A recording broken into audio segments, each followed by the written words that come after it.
প্রতিটা রুহু, প্রতিটা মানুষ মালাকুল মাউতকে দেখতে পায়। আপনিও দেখবেন, আমিও দেখব।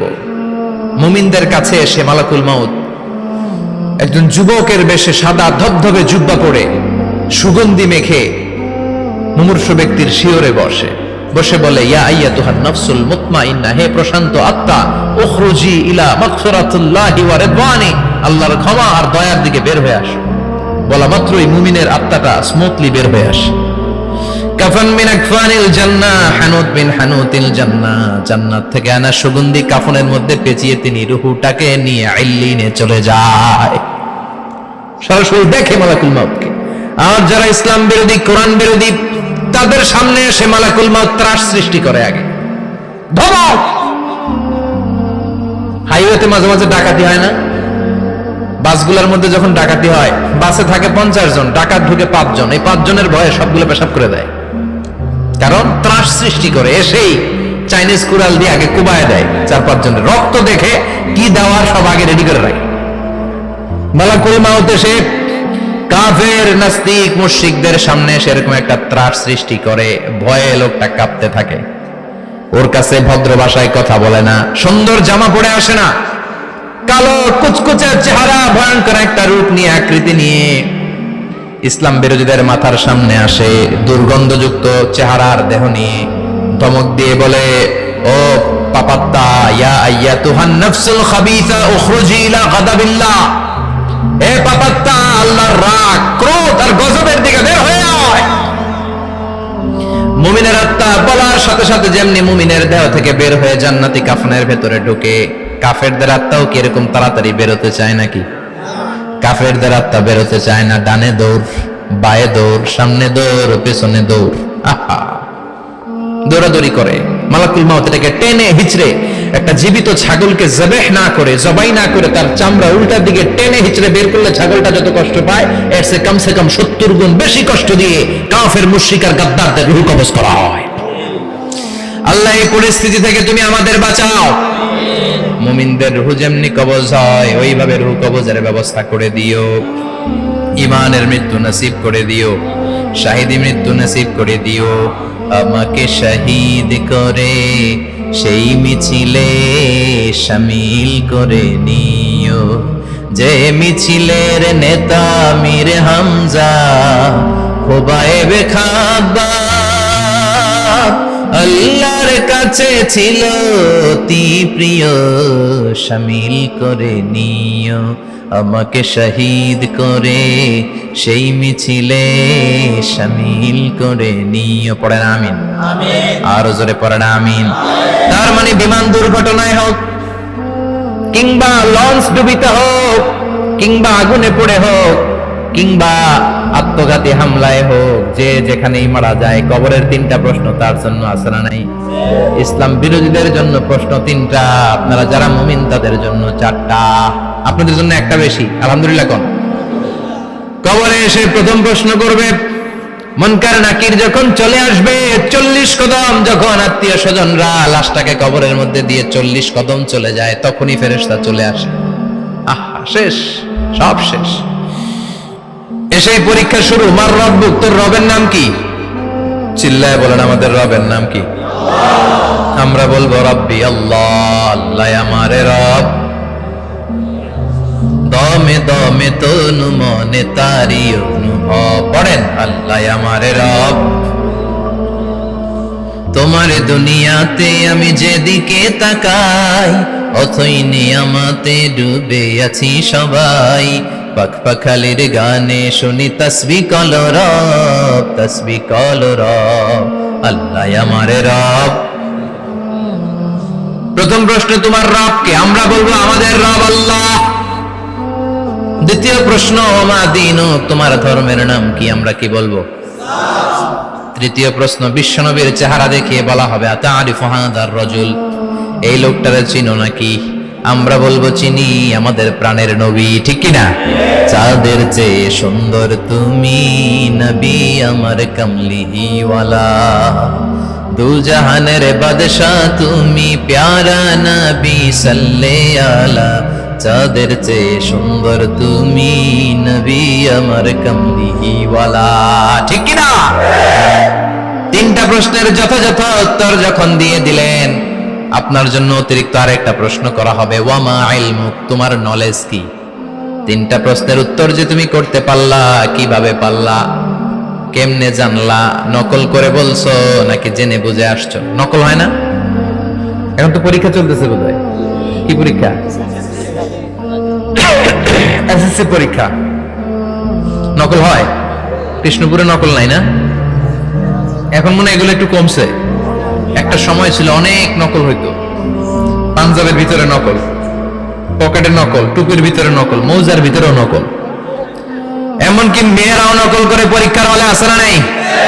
স্কেলের মধ্যে লিখে নিয়ে যায়, হাতের মধ্যে লিখে নিয়ে যায়, ওড়নায় লিখে নিয়ে যায়, কাপড়ে লিখে নিয়ে যায়, আসে না নাই? ফেরেশতারা বলবে নকল করছো নাকি? কেমনে জানলা? তিনটা প্রশ্নের উত্তর তুমি কেমনে বললা? আল্লাহ তোমার রব, ইসলাম তোমার ধর্ম, এই লোকটা বিশ্বনবী, কেমনে চিনলা?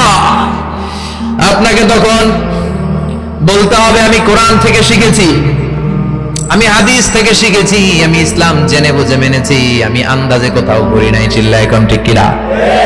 আপনাকে বলতে হবে, এজন্য শিখতে হবে, প্রতিনিয়ত ইসলাম সম্পর্কে জানতে হবে, আখের গোছাতে হবে, জীবনটাকে আলোকিত করতে হবে। চিল্লায় বলেন ঠিক কিনা? চারটা প্রশ্নই যখন হয়ে গেল, ফেরেশতারা বলবে আহলান ওয়া সাহলান ওয়া মারহাবান বিক, খোশামদেদ, কংগ্রাচুলেশন, খোশামদেদ, কংগ্রাচুলেশন, সব প্রশ্নের উত্তর তুমি পেরেছো। ফায়ুফসাহু লাহু কবরুহু 70 যিরান, আপনার কবরটারে 70 হাত লম্বা করে দেয়া হবে। ওয়া ইফতাহু লাহু বাবুন ইলাল জান্নাহ, আপনার কবর থেকে জান্নাতের দিকে দরজা খুলে দেয়া হবে। ওয়া ইলবাসু মিন লিবাসি আহলিল জান্নাহ, জান্নাতের দুইটা রেশমি কাপড়ের পোশাক এনে আপনারে পরিয়ে দেয়া হবে। আর বলা হবে নাম কানাউমিল আরুস, ঘুমাও, sleep, you should get some sleep now, তোমাকে লম্বা সময় পাড়ে দিতে হবে, ঘুমাও। কানাউমিল আরুস, যেমনি বর বাসর রাতে আরামসে ঘুম দেয়, বাসর রাতে যেমনি বর কনেকে নিয়ে মধুর ঘুম দেয়, তুমিও ঘুমাও, কেউ তোমার ঘুম ভাঙবে না। মালাক ইসরাফিলের, কিয়ামতের জন্য ইসরাফিলের সিংহায় যে ফুৎকার আছে, ওই ফুৎকার ছাড়া কোনো কিছুই তোমার ঘুম ভাঙাতে পারবে না। আলহামদুলিল্লাহ পড়েন। আল্লাহ আমরাও যেন চারটা প্রশ্নের উত্তর দিয়ে লম্বা একটা ঘুম দিতে পারি, পড়ে না আমিন। ওয়াম্মাল কাফির ওয়া আহলুশ শিমাল, আর ইসলাম বিরোধী যারা, তাদের সামনে আসবে মালাকান আসওয়াদান আজরাকান, কৃষ্ণ বর্ণের দেহ, নীলাভ বর্ণের দুটো চোখ, গায়ের রং কালো, চোখের রং নীল, দেখতে কেমন লাগে? আলিফ লাইলার ভূতের মতো, কথা কন। গায়ের রং কালো, চোখের রং নীল। ফেরেশতা দুইটা আসবে, এসে ত্রাস সৃষ্টি করবে, এসে বলবে বল তোর রবের নাম কি? মার রব্বুক।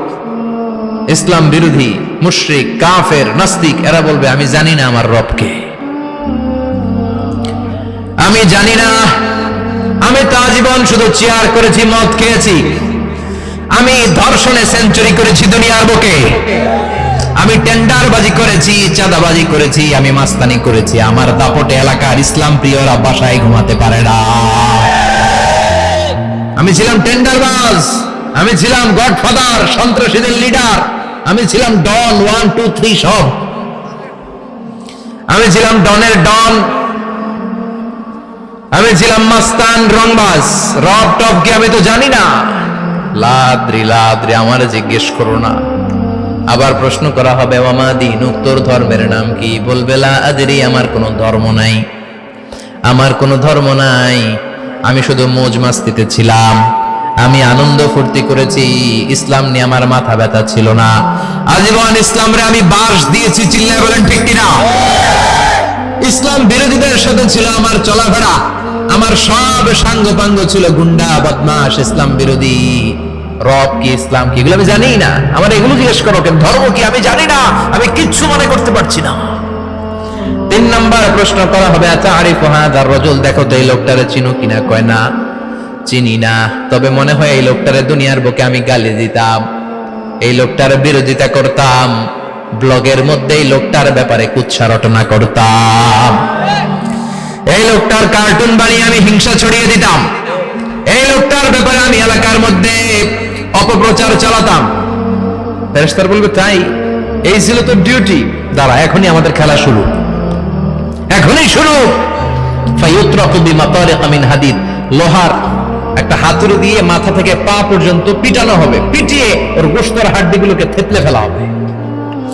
ওয়ায়ুকালু লিল আরদি ইলতাইমি, কবরের দুই পাশের মাটিরে বলা হবে এবার দুই দিক থেকে তোরা চাপ দে।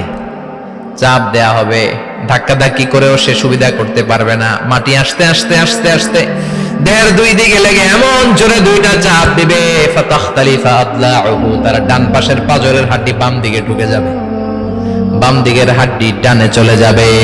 বিশ্বনবী বললেন এই হাতুড়ি দিয়ে পিটানোর শাস্তি, কবরের চাপ দেওয়ার শাস্তি চলতেই থাকবে হাত্তাল কিয়ামা, কিয়ামত পর্যন্ত। আল্লাহ এই কবরের শাস্তি থেকে আমাদের বাঁচাও। আমরা এই আযাব পেতে চাই না, আমরা যেন ঠিকভাবে কবরের 4টা প্রশ্নের উত্তর করে দিয়ে লম্বা ঘুম দিতে পারি। আল্লাহ তুমি তৌফিক দাও। এজন্য আল্লাহ বললেন, গোলাম দুনিয়া নিয়ে পাগল হয়ে থেকো না। এই দুনিয়ার জীবন আসল জীবন নয়, আসল জীবন হলো কবরের জীবন। জোরে বলেন ঠিক কিনা? এই জন্য মাঝে মাঝে কবরে যাবেন, কবরস্থানে দাঁড়িয়ে চিন্তা করবেন এই জায়গায় আমারও আসতে হবে। দিন যাবে, রাত আসবে, বৃষ্টি হবে, শীত আসবে, কেউ আমার দেখতে আসবে না।